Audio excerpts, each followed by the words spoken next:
ମାର୍କେଟରେ ଯୋଉ ଭଳି ଭାବରେ ପ୍ରଚାର କରାଯାଉଛି ଖାଇବାକୁ ନେଇକି ଆଉ ମାର୍କେଟରେ ଯୋଉ ବିକ୍ରି କରାଯାଉଛି ଫ୍ରୁଟ, ଏଇ ଦିଟିକୁ ନେଇକି ଆପଣଙ୍କର ମତ କଣ ରହିବ? ମୋର ମତ ଦେଖନ୍ତୁ, ବିଭିନ୍ନ ପ୍ରକାର ଖାଦ୍ୟରେ ବିଭିନ୍ନ ପ୍ରକାର ଜିନିଷ ଆମର ବ୍ୟବହାର ହୋଇଥାଏ। ଏଇ ଦୁଇଟି ବିଜନେସ୍ ପ୍ରପୋଜରେ ଜଣଙ୍କର ବିଜନେସ୍ ତାର କିଛିଟା ବେପାର କଲେ ଘର ଚଳିବ, କିନ୍ତୁ ଆମର କାହାର ବିଜନେସ୍କୁ ହାମ୍ପର କରିବାର ଉଦ୍ଦେଶ୍ୟ ନୁହେଁ। ଯେହେତୁ ମୁଁ ଖାଦ୍ୟ ବିଶେଷଜ୍ଞ ହିସାବରେ କାମ କରୁଛି, ବିଭିନ୍ନ ଜିନିଷ ଆମକୁ ମାର୍କ କରିବା ପାଇଁ ପଡ଼େ। ଅଡଲ୍ଟ୍ରେସନ୍ ତ ସବୁଆଡ଼େ ଆଜିକାଲି ହେଉଛି, କିନ୍ତୁ ଅଡଲ୍ଟ୍ରେସନ୍ର ଗୋଟେ ଲେଭେଲ୍ ଥାଏ।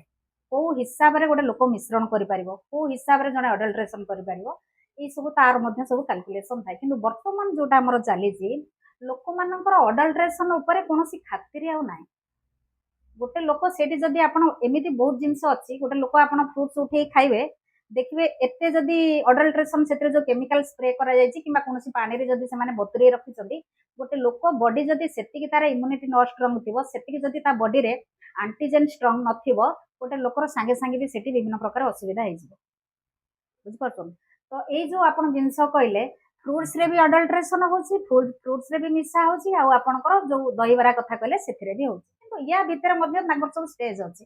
ଗୋଟେ ଦହିବରା ଗୋଟେ ଲୋକ ଯେତେବେଳେ କରିବ, ତାର ବିଭିନ୍ନ ପ୍ରକାର ହାଇଜେନିକ୍ ଦେଖିବା ପାଇଁ ପଡ଼ିବ। ସେ କୋଉ ହିସାବରେ ତାର ଜିନିଷ ସବୁ ଘୋଡ଼ାଘୋଡ଼ି କରିକି ରଖିଛି କି ନାହିଁ।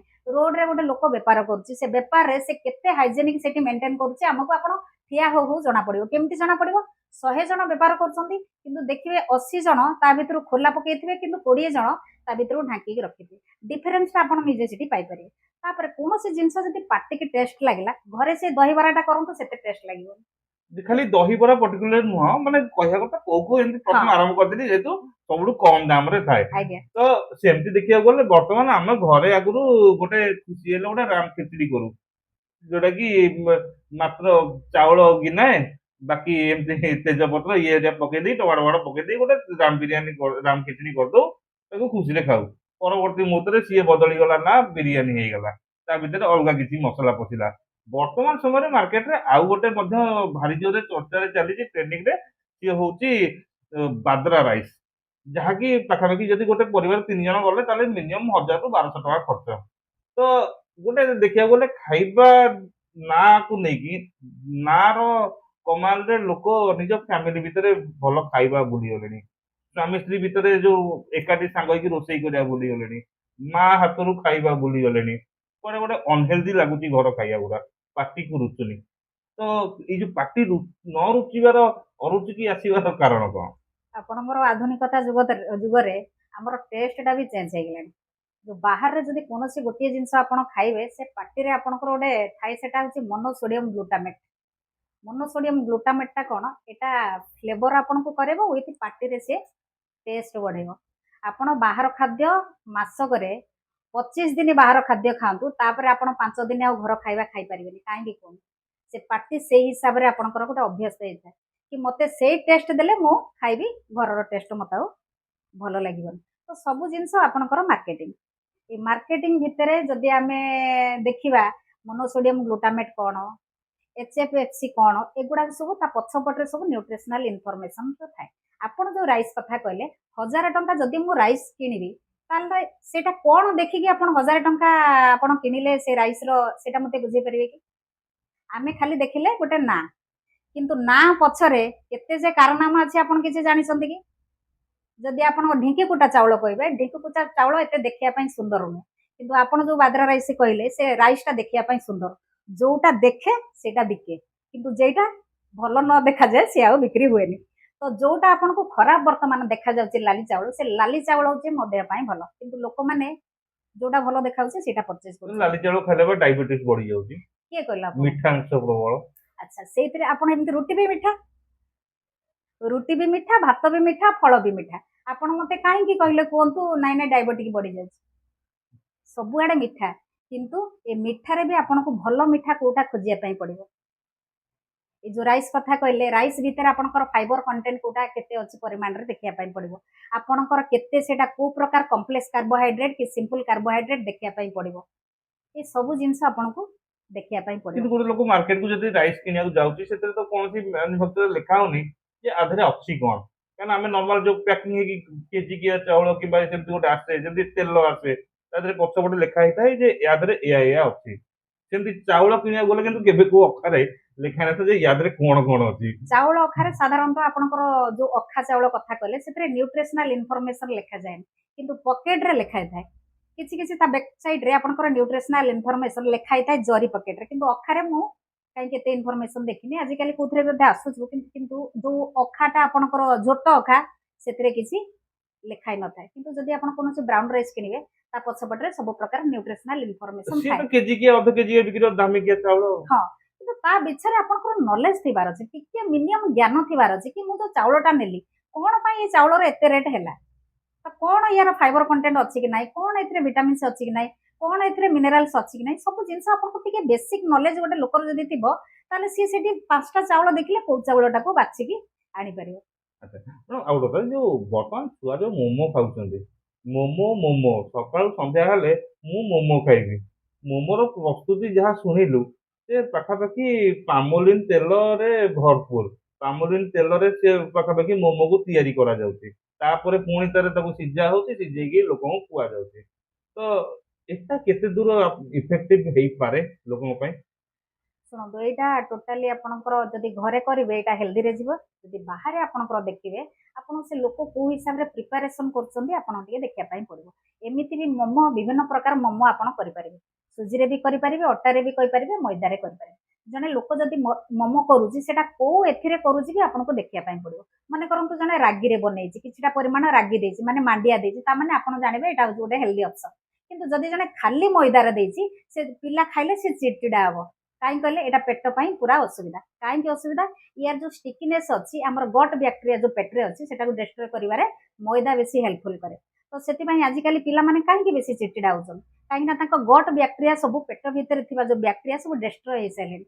କାହିଁକି କହିଲେ ମଇଦାର ଯୋଉ ଜିନିଷ ଆପଣ ଦେଖନ୍ତୁ, ଗୋଟେ ମଇଦା ପକେଟ ଆପଣ କିଣନ୍ତୁ, ସେ ପକେଟଟାକୁ ସେଟା ଗୋଟେ କମର୍ସିଆଲ ପ୍ରପୋଜରେ ଯୋଉ ପ୍ୟାକେଜିଂ ଥାଏ, ସେ ପ୍ୟାକେଜିଂରେ କେମିତି ଗୋଟେ ପକେଟ ଅଧିକା ସମୟ ଯିବ ସେଥିରେ ବି ଗୋଟେ କେମିକାଲ ଜିନିଷ ମିଶା ହଉଛି।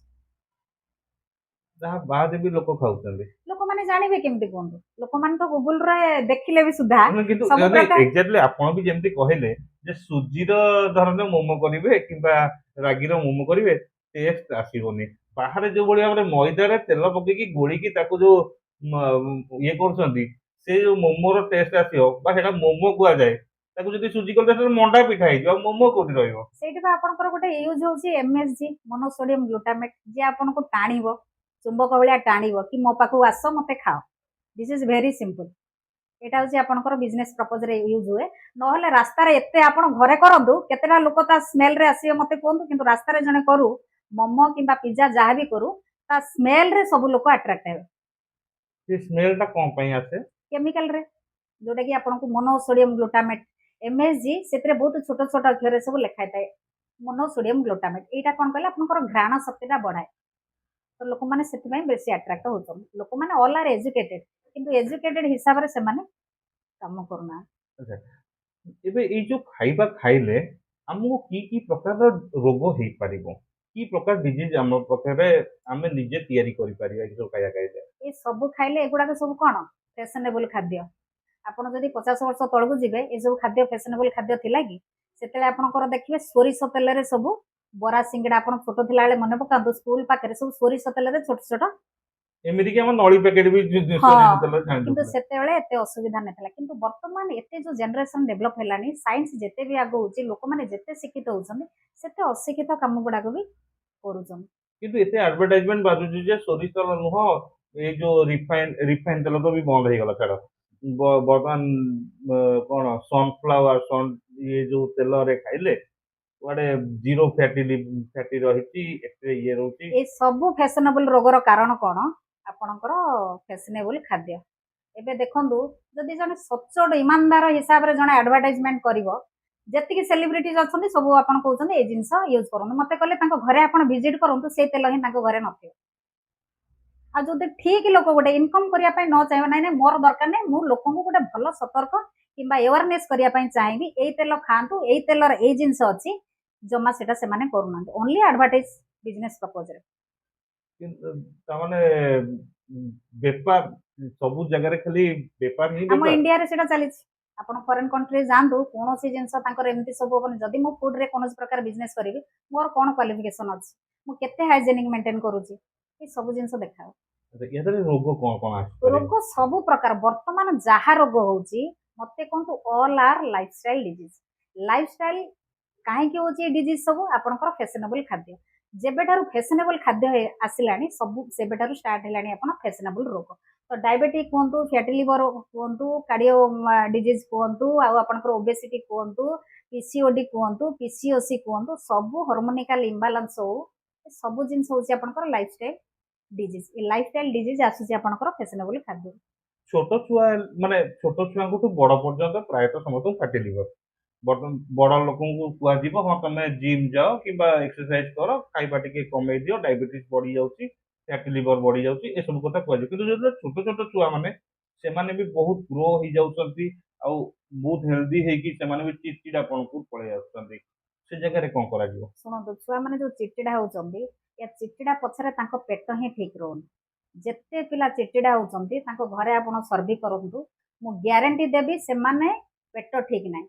ପେଟ ଠିକ ନ ହବାର କାରଣଟା ବି ମା ମାନେ କି ବାପା ମାନେ ତାଙ୍କର ଦାୟୀ। ଏ ଯୋଉ ମ୍ୟାଗି ଏସବୁ ଜିନିଷ ଆସୁଛି ସେଥିରେ ଯୋଉ ଜିନିଷ ସବୁ ପକେଟରେ ଅଛି ସେ ଜିନିଷ ହିଁ ମେନ୍ କାରଣ ଗୋଟେ ପିଲାର ପେଟଟାକୁ ଡେଷ୍ଟ୍ରୟ କରିବ। ନମ୍ବର 2 ରେ ଯଦି ଏଗୁଡା ସବୁ ନ୍ୟୁଟ୍ରିସନ ସାଇନ୍ସ କଥା ମୁଁ କହୁଛି, ଯାହା ମୁଁ କହୁଛି ଏଗୁଡା ସବୁ research paper with nutrition science. କାହିଁକିନା ମୁଁ ଯଦି ଗୋଟେ ଫୁଡ ଉପରେ କହିବି ନିଶ୍ଚିତ ଭାବରେ ତା ପଛରେ କିଛିଟା ସାଇନ୍ସ ଥିବ ବୋଲି ମୁଁ କହୁଛି।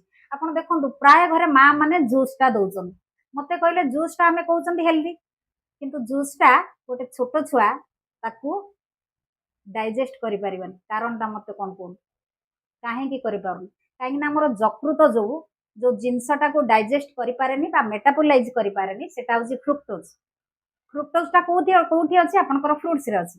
କିନ୍ତୁ ସେଇ ଜାଗାରେ ଯଦି ଆପଣ ଦେବେ ଗୁଡ଼ ଟିକେ ଦେବେ, ଗୁଡ଼ ତାଙ୍କ ଲିଭର ପାଇଁ ଭଲ, କିନ୍ତୁ ସେଇ ଜାଗାରେ ଯଦି ଆପଣ ଫଳ ଦେବେ, ଫଳଟା ଗୋଟେ ଛୋଟ ଛୁଆ ପାଇଁ ଜୁସ୍ଟା ଅସୁବିଧା। କାହିଁକି ନା ସେଥିରେ ଫାଇବର ନାହିଁ।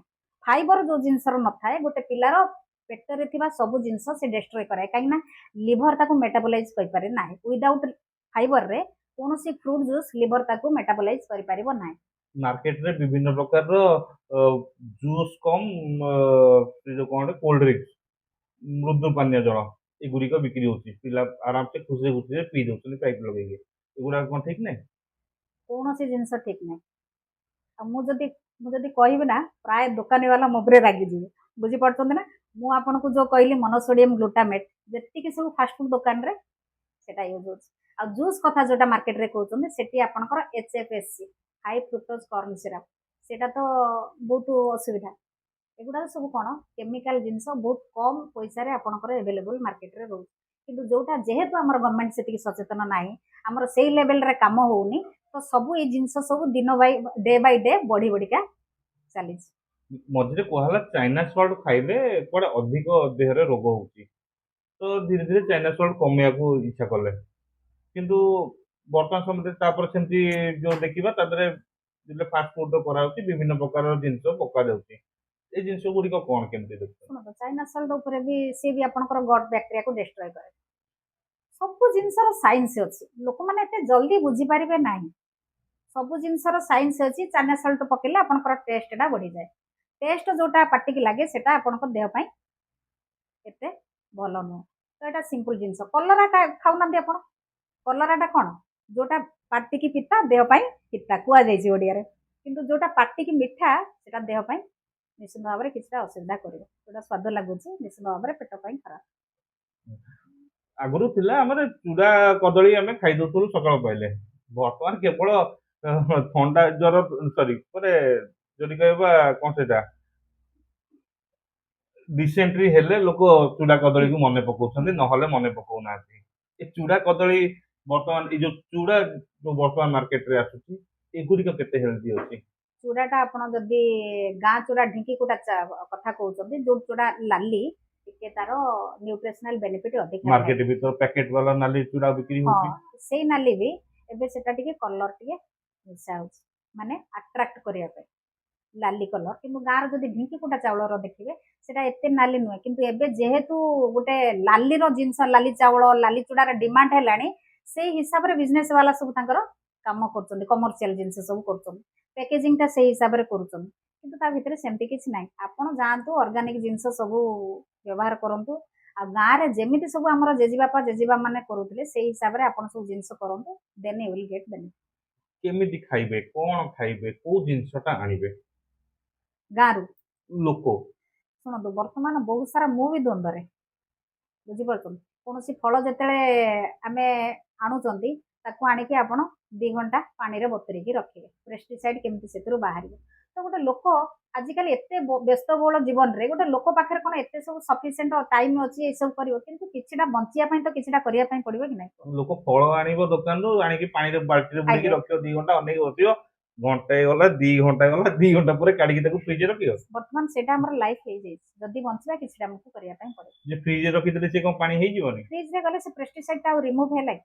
ପେଷ୍ଟିସାଇଡ୍ ରିମୁଭ୍ ହେଲା, ଥଣ୍ଡା ବାଜିବ ତା ଦେହରେ, ତ ଥଣ୍ଡା ବାଜିଲେ ସେଟା ଆପଣଙ୍କର ଷ୍ଟୋରେଜରେ ଗଲା। କିନ୍ତୁ ଆଚ୍ଛା ପେଷ୍ଟିସାଇଡ୍ ରିମୁଭ୍ କରିବା ପାଇଁ ହେଲେ ଆପଣଙ୍କୁ କିଛିଟା ଭିନେଗାର ୱାଟର ହଉ, ନହେଲେ ଆପଣଙ୍କର ବେକିଂ ସୋଡା ହଉ, କିଛିଟା ବ୍ୟବହାର କରିବା ପାଇଁ ପଡିବ। ଆଚ୍ଛା। ଆଉ ଗୋଟେ କଥା ଅଛି, ଯେତେବେଳେ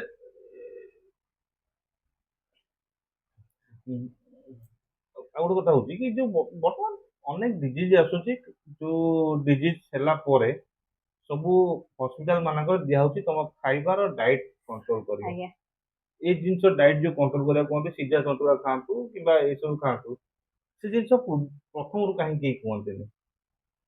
ଆଉ ଆଚ୍ଛା, ତା ଭିତରେ କିଛି କଣ୍ଡିସନ ଲାଗିଯାଏ, ହୁଁ। ଗୁଆ ଘିଅ ଖାଇବନି, ଆକୁ ଖାଇବନି, ଗୁଆ ଘିଅ ଖାଇଲେ ତମର ଚର୍ବି ବଢିଯିବ, ଏ ଜିନିଷଟା କଣ? ଆପଣ ଥେରାପେଟିକ୍ ଡାଏଟ୍ କଥା ପଳେଇଲେ, ଡିଜିଜ୍ ହିସାବରେ କ'ଣ ଖାଇବା? ଦେଖନ୍ତୁ, ଯେତେବେଳେ ଆମେ ହସ୍ପିଟାଲ କିମ୍ବା କ୍ଲିନିକ୍ ଯିବା, ଆମେ ପ୍ରଥମେ କାହାକୁ ଫେସ୍ କରିବା କୁହନ୍ତୁ? ଡକ୍ଟରଙ୍କୁ। ତାପରେ ଆମକୁ ଖାଦ୍ୟ ବିଶେଷଜ୍ଞଙ୍କୁ ପରାମର୍ଶ ନେବା ଦରକାର। କିନ୍ତୁ ଲୋକମାନେ କ'ଣ କରୁଛନ୍ତି, ଖାଦ୍ୟ ବିଶେଷଜ୍ଞଙ୍କୁ ଭିଜିଟ୍ କଲା ମାନେ ସେ ଦେଖନ୍ତୁ ଆପଣଙ୍କର 3ଟା D compulsory: doctor, drug, dietitian. କିନ୍ତୁ ଲୋକମାନେ କ'ଣ କରୁଛନ୍ତି, ଡାଇଟିସିଆନକୁ ମାଇନସ୍ କରିଦେଇକି ଡ୍ରଗ୍ ଆଉ ଡକ୍ଟର ଉପରେ ବେଶୀ ଫୋକସ୍ କରୁଛନ୍ତି। କିନ୍ତୁ ଫୁଡ୍ ଆପଣଙ୍କର 90% ଆପଣଙ୍କର କାମ ଦେଇଥାଏ ଆପଣଙ୍କର ଡିଜିଜ୍କୁ ରିକଭରି କରିବା ପାଇଁ। କିନ୍ତୁ ବର୍ତ୍ତମାନ ଦେଖନ୍ତୁ, ଆପଣ ଆସିଲେ ଡାଇଟିସିଆନ୍ ଅଛନ୍ତି, ଗୋଟେ ଡିଜିଜ୍ରେ ମୋତେ ମ୍ୟାଡ଼ାମ୍ ଗୋଟେ ଡାଏଟ୍ ଚାର୍ଟଟା ଆପଣ ଦିଅନ୍ତୁ। କିନ୍ତୁ ଡାଏଟ୍ ଚାର୍ଟ ଦେଇ ସାରିଲା ପରେ ଆପଣ କୋଉ ପ୍ରକାର ଖାଦ୍ୟ ଖାଇସାରିଲା ପରେ କ'ଣ ଆପଣଙ୍କର ଶରୀରରେ ସେ ପ୍ରଭାବ ପକେଇଲା, ଆପଣ ମୋତେ ଇନଫର୍ମେସନ୍ ଦେଲେ କି? ଦେଲେନି। ଆପଣ ମନେ କରନ୍ତୁ ଖାଇସାରିଲା ପରେ ଗୋଟେ ଅଣ୍ଡା ଲେଖିଲି ମୁଁ, କି ଆପଣଙ୍କର ପ୍ରୋଟିନ୍ ଦରକାର, ଆପଣ ଅଣ୍ଡା ଟିକେ ଖାଇବେ। ଅଣ୍ଡା ଖାଇସାରିଲା ପରେ ଆପଣଙ୍କର ସିମ୍ପଟମ୍ସ ଶରୀରରେ କ'ଣ ହେଲା ମୋତେ ଆଉ ଆପଣ ଇନଫର୍ମ କଲେନି। ଏଇ ଇନଫର୍ମେସନ୍ ଦେଲେ ଜଣେ ଜାଣିପାରିବ ନାଇଁ ନାଇଁ ଲୋକର ଅଣ୍ଡା ଖାଇସାରିଲା ପରେ ଏଇ ଜିନିଷ ସବୁ ହଉଛି। ତ ମୋତେ ଅଣ୍ଡାର କମ୍ପୋଜିସନରେ ମୁଁ କ'ଣ ଦେଲେ ତା ଅଣ୍ଡାଟା ଶରୀରରେ ସଠିକ୍ ଭାବରେ କାମ କରିବ। ଏଇଟା ଆଉ ଗୋଟେ ଟପିକ୍ କି ପଳେଇ ଆସିବ ଆପଣଙ୍କର। ତ ଡିଜିଜ୍ ମାନେ ଆପଣଙ୍କର ଶରୀରରେ ସବୁ ଜିନିଷ, ଆପଣଙ୍କର ବ୍ଲଡ ହଉ, ମସଲ ହଉ, ହାଡ଼ ହଉ, ଯାହା ହରମୋନ ହଉ, all are made up of vitamins, minerals ଆଉ ମେକ୍ରୋ ଆଉ ମାଇକ୍ରୋ ନ୍ୟୁଟ୍ରିଏଣ୍ଟସରେ ଗଢ଼ା। ତ ଆପଣ ଏଗୁଡ଼ା ସବୁ ଛାଡ଼ିବେ କେମିତି ମୋତେ କୁହନ୍ତୁ? ହଉ, ପୁଣି ଥରେ ମୂଳ କଥାକୁ ଆସିବା, ଆଜ୍ଞା, ଯେ ଯୋଉ ଆମର ଫୁଡ ବ୍ଲଗର ମାନେ ଯୋଉ ଭିଡିଓ ସବୁ ଦେଖଉଛନ୍ତି, ଆଉ ସେ ଭିଡିଓକୁ ଦେଖି ଲୋକମାନେ ଇଣ୍ଟରେଷ୍ଟ ସହିତ ଯାଇକି ଦୋକାନ ମାନଙ୍କୁ ଖାଉଛନ୍ତି, ସେମାନଙ୍କ ପାଇଁ ଆପଣଙ୍କର ମତ କଣ ରହିବ? ଆଚ୍ଛା ଶୁଣନ୍ତୁ, ଆପଣ ଯାଆନ୍ତୁ, ବେଳେବେଳେ ଏମିତି ବି ଘରେ ବି ଆଜିକାଲି କୋଉ ଲେଡିଜ୍ ଆଉ ଏଭେଲେବୁଲ୍ ରହିକି ରହୁନାହାନ୍ତି ଯେ ମୋ ସ୍ୱାମୀ କି ମୋ ପିଲାମାନଙ୍କୁ ମୁଁ 4 ଓଳି 6 ଓଳି କରିକି ଦେବା ପାଇଁ। କିନ୍ତୁ ଆପଣ ଯାଆନ୍ତୁ, କିନ୍ତୁ କେବେ କେବେ ସବୁବେଳେ ଆପଣ ଘର ଜିନିଷଟାକୁ ଟିକେ ଫାଷ୍ଟ ଆପଣ ପ୍ରିଫର କରନ୍ତୁ। ବାହାରକୁ ଯଦି ଯିବେ ଆପଣ ସେଇଠି ଚୁଜ୍ କରିବା ପାଇଁ ପଡ଼ିବ। ମୋତେ ବାହାରକୁ ଯିବ, ଯଦି ବାହାରକୁ ମୁଁ ଯଦି ଘରେ ଖାଇକି ନ ଯିବି, ବାହାରେ ମୋତେ ଭୋକ ଲାଗିବ। ତ ମୋତେ ସେମିତି ବନ୍ଦୋବସ୍ତ କରିବା ଦରକାର, ମୁଁ ଘରୁ ଖାଇକି ଗଲେ ବାହାରେ ଆଉ କୌଣସି ଜିନିଷ ଦେଲେ ବି ମୁଁ ଖାଇବିନି। କିନ୍ତୁ ଆମେ କ'ଣ, ଘରେ ଯଦି ନ ଖାଉଛନ୍ତି ଚାଲ ଆମେ ବାହାରେ ଖାଇଦେବା। ଏଇଟା ହେଉଛି ଲୋକମାନଙ୍କର ଗୋଟେ ଅସୁବିଧା ଜିନିଷ। ପାଠ କହୁଛି, ଯେତେବେଳେ ଘରୁ ବାହାରୁଛନ୍ତି ଆପଣ ଫୁଲ୍ ପେଟରେ ବାହାରନ୍ତୁ, ଯାହାଫଳରେ ବାହାରର ଜିନିଷ ଆଉ ଆପଣଙ୍କର ଖାଇବା ପାଇଁ ଇଚ୍ଛା ହବନି କି କ୍ରେଭିଂ ହବନି। ତ ଆମେ ଚାହୁଁନୁ ଯେ ଫୁଡ ବ୍ଲଗର ମାନେ ତାକୁ ଦେଖିକି ରାଗନ୍ତୁ, କିନ୍ତୁ କହିବା କଥା ଯେ ଯେତିକି ଆମେ ଘରୁ ଖାଇବା ଯୋଉଟା ଖାଉ, ସିଏ ଧୀରେ ଧୀରେ ବନ୍ଦ ହେଇଯାଉଛି। କାହିଁକି ଖାଇବା ବନ୍ଦ ହେଇଯାଉଛି? ଘର ଖାଇବାକୁ ଆମେ ଟିକେ ଇଗ୍ନୋର କରୁଛେ, ଆଉ ବିଶେଷ ଭାବରେ ବାହାର ଖାଇବାକୁ ଆକୃଷ୍ଟ ହଉଛେ। ତ ଭାବୁଛି ବାହାର ଖାଇବାକୁ ଯେତିକି ଆକୃଷ୍ଟତା ବଢୁଛି ଆମର, ତାକୁ ଟିକେ କମେଇକି ଘରେ କେମିତି ତିଆରି କରି ଖାଇବା, କମ ତେଲ ବ୍ୟବହାର କରିବା, ଆଉ ଯୋଉଭଳି ଭାବରେ ଯୋଉ ଫଳ ବି କିଣିଲେ ତାକୁ ବି କେମିତି ଟିକେ ରଖିବା, କାହିଁକିନା ବର୍ତ୍ତମାନ ଚାରିଆଡେ ପ୍ରାୟତଃ କେମିକାଲ ଆଉ କଲର ମିଶା ହଉଛି। ସେ କଲର ମିଶାଠୁ କେମିତି ବଞ୍ଚିବା ତା ପାଇଁ ଗୋଟେ ମ୍ୟାଡାମ ଯାହା କହିଲେ ସେଇ ଅନୁସାରେ ଆପଣ ପ୍ରିପାରେସନ ରଖିବେ। ରହୁଛି, ନମସ୍କାର।